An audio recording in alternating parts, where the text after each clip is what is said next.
ടീച്ചറെ, നാളെ ഞാൻ വരൂലട്ടാ. അനിയനും ഉണ്ടാവൂല. എൻ്റെ ഒപ്പച്ചി നാളെ ഗൾഫിൽ നിന്ന് വരികയാണ്. ടീച്ചർക്ക് വോയിസ് മെസ്സേജ് അയച്ച് ഹാഫിദ നാളെ ലീവ് പറഞ്ഞു. ചാറ്റ് ലിസ്റ്റിൽ പിൻ ചെയ്തു വെച്ച ഉപ്പാന്റെ ചാറ്റിൽ ഒരു വോയിസ് വന്ന് കിടപ്പുണ്ട്.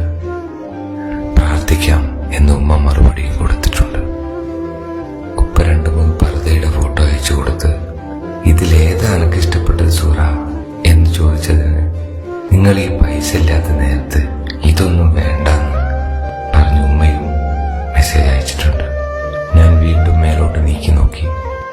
നാട്ടിലേക്കുള്ള സാധനങ്ങളുടെയും പിന്നെ എനിക്കുള്ള ഡ്രസ്സിന്റെയും അനിയന്റെ കളിപ്പാട്ടങ്ങളുടെ എല്ലാം ഫോട്ടോ അതിൽ നിറഞ്ഞിരുന്നു. ഹാഫിദ, വേഗം കടന്നോ, നാളെ ഉപ്പാനെ കൊണ്ടുവരാൻ എയർപോർട്ടിൽ പോകണ്ടതല്ലേ. നാളേക്കുള്ള ഭക്ഷണം ഉണ്ടാക്കുന്ന തിരക്കിനിടയിലും ഉമ്മയിടയ്ക്കിടെ ഇത് വിളിച്ചു പറയുന്നുണ്ടായിരുന്നു. സന്തോഷം കൊണ്ട് അനിയൻ നേരത്തെ കിടന്നുറങ്ങിയിട്ടുണ്ട്. ഒരുപാട് വർഷങ്ങൾക്ക് ശേഷമാണ് ഉപ്പ നാട്ടിൽ വരുന്നത്. പോകുമ്പോഴൊക്കെ പറയും, നാടും വീടൊക്കെ വിട്ട് ഇഷ്ടമുള്ളതുകൊണ്ടല്ല, നമ്മുടെ കടങ്ങളൊക്കെ തീർക്കണ്ടേ. ഇതും പറഞ്ഞ് കവിലൊരു ഉമ്മയും തന്ന് ഉപ്പ ടാറ്റ പറയും. പാവമായിരുന്നു ഉപ്പ. കൊട്ടാരം പോലൊരു വീടുണ്ടാക്കി തന്നിട്ട് ഉപ്പ ഇവിടെ ക്വാർട്ടേഴ്സിലാണ് കിടക്കുന്നത്. പനി വന്നാലും തീരെ വയ്യെങ്കിലും ഉപ്പ പണിക്ക് കയറും. ഒരു സ്വാദുള്ള ഭക്ഷണം പോലും ഉപ്പ കഴിക്കില്ല. ഉള്ളതൊക്കെയും ഞങ്ങൾക്ക് വേണ്ടി കൂട്ടിവെക്കും. ഇന്നുപ്പ വരും. പക്ഷെ നേരം വെളുത്തിട്ടും ഉമ്മാന്റെ മുഖത്ത് സന്തോഷമില്ല. നിസ്കാരപ്പായിൽ ചുരുണ്ട് കിടന്ന ഉമ്മാനോട്, ഉമ്മ, ഉപ്പാനെ കൊണ്ടുവരാൻ എയർപോർട്ടിലേക്ക് പോകണ്ടേ എന്ന് ഉമ്മാനോട് ചോദിച്ചപ്പോ കണ്ണു തുടച്ച് ഉമ്മ പറഞ്ഞു, ഉപ്പച്ചി വരുന്ന ഫ്ലൈറ്റ് ലേറ്റാണ് മക്കളെ, നിങ്ങൾ പോയി വരിയെന്ന് പറഞ്ഞ് ഉമ്മ നിസ്കാരപ്പായിൽ ചുരുണ്ട് കിടന്നു. ഒന്നും മനസ്സിലാകാതെ ഞങ്ങൾ ഉപ്പയെ കൊണ്ടുവരാൻ അന്നും എയർപോർട്ടിലേക്ക് പോയി. ചിരിച്ച മുഖവുമായി 2 പെട്ടിയും പിടിച്ചു വരുന്ന ഉപ്പാനെ കാണാനല്ലാതെ ഞാനിതുവരെ എയർപോർട്ടിൽ പോയിട്ടില്ല. ആളുകളെ തട്ടിമാറ്റി തിക്കും തിരക്കും കൂട്ടിയ വിശാലമായ ചില്ലിലൂടെ അകത്തേക്ക് ഞാൻ ഉപ്പാനെ നോക്കിയിരിക്കും. കടന്നു വരുന്ന ഓരോ മുഖവും ഞാൻ നോക്കും, അതെന്റെ ഉപ്പയാണോ എന്ന്.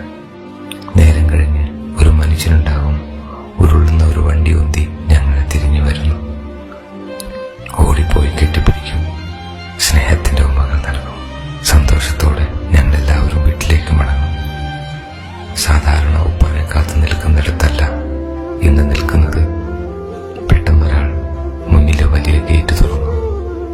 സലീമിന്റെ ബോഡി വാങ്ങാൻ ആരെങ്കിലും ഉണ്ടോ? ഓർമ്മകളിൽ നിന്നുണർന്ന് ഞാൻ ഞെട്ടിപ്പോയി. എന്റെ ഉപ്പ. ലഗേജുകളൊന്നുമില്ല. തണുത്തുറഞ്ഞ പെട്ടിയിൽ എന്റെ അപ്പച്ചി മാത്രം.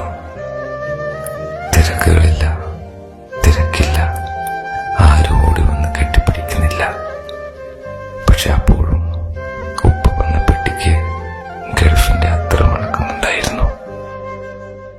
കെട്ടിപ്പിടിക്കാനും കൈപിടിക്കാനും ഉപ്പയില്ലാത്തവൾ മൗനമായി പൊട്ടിക്കരഞ്ഞു.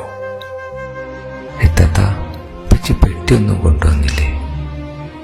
ഒന്നും അറിയാത്ത കുഞ്ഞനി എന്റെ ചോദ്യം കേട്ട് അവനെ ചേർത്ത് പിടിച്ച് കരഞ്ഞുകൊണ്ട് അവൾ പറഞ്ഞു, ഉപ്പച്ചി ചിലപ്പോൾ ഒറ്റയ്ക്ക് വന്നതാവും. മോന്റെ കളിപ്പാട്ടങ്ങളുടെ പെട്ടി ചിലപ്പോൾ ഉപ്പച്ചി കാർഗോ വഴി അയച്ചിട്ടുണ്ടാകും. ഉപ്പ മറക്കൂല. വന്നില്ലേലും മോന്റെ കളിപ്പാട്ടങ്ങളെല്ലാം ഒരു ദിവസം വീട്ടിലെത്തും. ആളുകൾ തടിച്ചുകൂടിയ വീട്ടിലേക്ക് ചെന്ന് കരയതും പെട്ടെന്ന് ആരോ പറയുന്നത് കേട്ടു. അവിടെ നിന്ന് മരിച്ചതല്ലേ, അധികം